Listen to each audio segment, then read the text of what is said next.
Hi everyone, welcome back. I know it's been a while since spring break and the last time I made one of these quick little videos. So I just wanted to touch base and say, I've been keeping up with the discussion boards and responding to a number of you when you have. You've been making some good progress, and I can see that. Just a quick reminder before anything else to work on the group project. I have extended the deadline for a little bit, so pay attention to that. As soon as that is complete, you're going to individually work on a short assignment that in large part has to do with reflecting on the experience of the group project, as well as thinking through similar issues on your own. Okay? Speaking of group projects, that brings us to, or that ties in nicely with what we're thinking about this week, which is collective action and social movements, which are a big part of collective action. So a few of you have already made some progress on that, but I kind of want to pull back and ask you to sort of think about collective action in maybe a way that you hadn't before. Right? We can often quickly identify why people would want to do collective action. Right? We want to participate in things that improve our self-interests. We want to participate in causes that we believe in. We want to help those that we care about. Right? There are lots of reasons why we might choose to engage in some form of collective action. But if anyone who's ever done a group project for a class can tell you, group work, collective action is actually really, really difficult.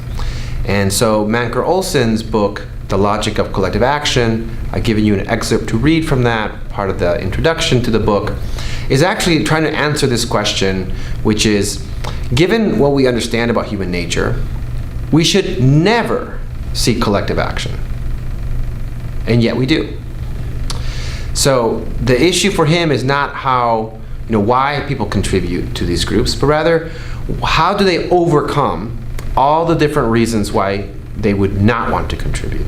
Right? So thinking back about group projects, I'm sure your experience with a lot of different work that you've done with groups is, especially if it's sort of a randomly assigned group like we do in classrooms very often, you find lots of people who don't participate, who expect somebody else will do it.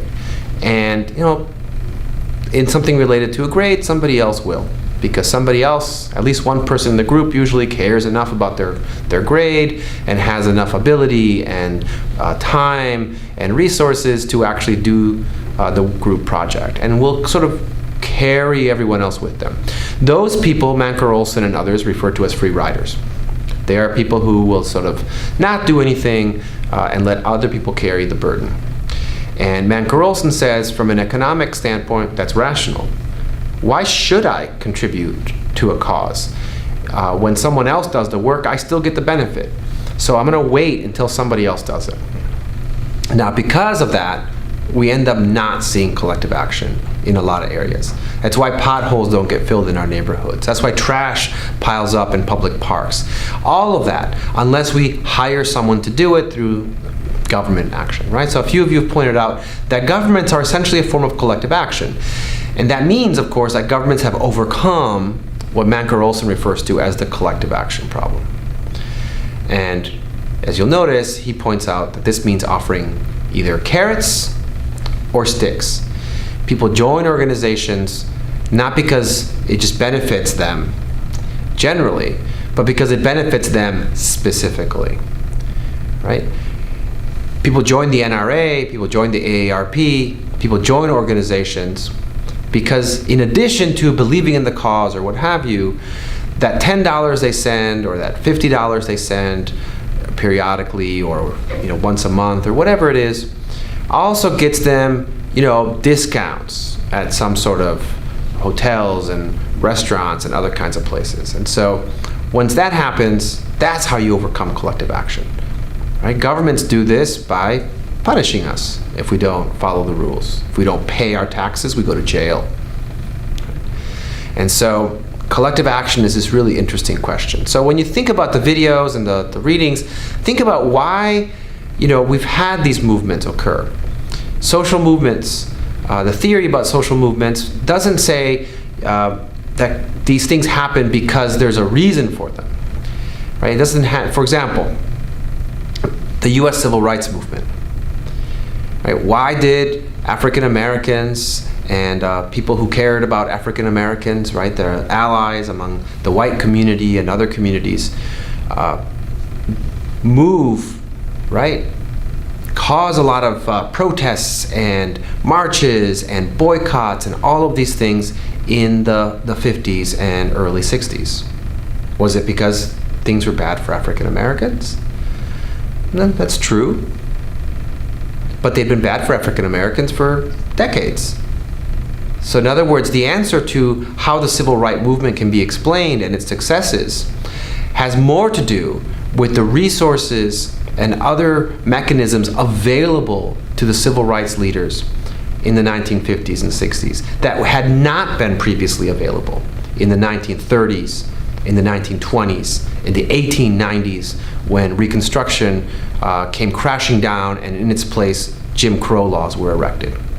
Right? The context, the political context, the economic context, all these things matter, and they are much more important and much more decisive for the success or failure of attempted social movements than the cause itself. Right? So that's why we see that groups that have money, groups that have resources, that have time, tend to be much more successful.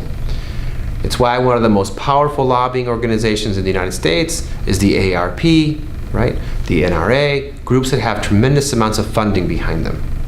You don't see a lot of success for any kind of social movement geared towards organizing homeless people or the poor. They don't have resources. And so without resources, whether it's organizational, time, money, other kinds of mechanisms, social movements fail. The other thing I want you to pay attention to about social movements is this. Social movements have a complicated relationship with democracy and with democratic societies. We tend to romanticize social movements in general by looking at the ones that we like. So the U.S. Civil Rights Movement, for example, very few people, I hope, disagree with the goals of Martin Luther King Jr. and the other leaders of that movement, right? The voting equality, right? The rising up against segregated schools, income inequality, things like that. But we don't tend to include as social movements groups like the Knights of the Ku Klux Klan, the KKK, the Nazis, white supremacists. Those were also social movements. So during the 1960s, we essentially saw two social movements come clashing head to head in places like Birmingham, Selma, Montgomery, Jackson, Mississippi, places like that, right? People with different causes, different reasons. One movement aiming to abolish segregation and Jim Crow, another also a social movement aiming to maintain it, perhaps even expand it, to defend it. So social movements are the ways in which people, right, make demands, right? They organize to make demands from their governments or from their societies. But the demands that we make are not necessarily always tolerant, liberal, or democratic in orientation.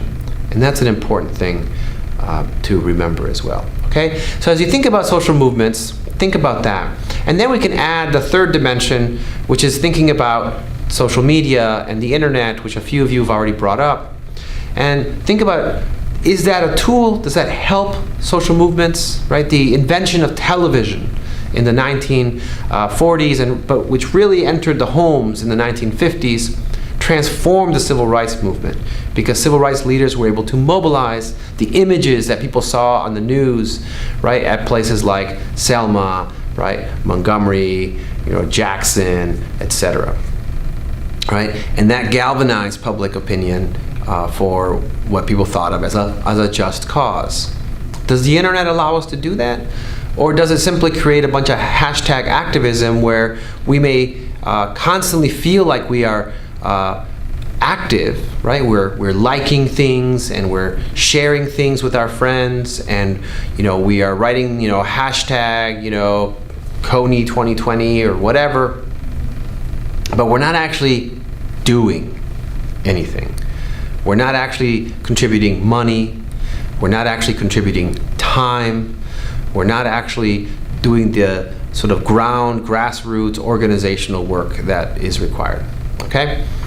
So those are 3 things to think about in terms of social movements. Why do they even exist, right? When they theoretically shouldn't, right? Most people are lazy and self-interested, so why should anyone sacrifice on behalf of others, right? Is it compulsion, or is it rewards? Why do they do it? And then how social movements succeed, right? It has nothing to do with their message. It has everything to do with how organized, how funded, right? How disciplined they are. And then finally, what is the future of social movements in an age of Facebook and Instagram and Snapchat and YouTube? How do we organize? Are these tools to help us do more organization? Are they things that distract us from organizing? Or are they things that are substitutes, right?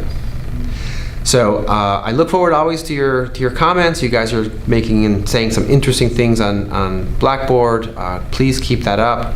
I've looked at some of the wiki projects that you guys have worked on. They look really good so far. I can't wait to see them when they're finished. But if you have any questions at all, please don't hesitate to let me know. Okay? Thank you.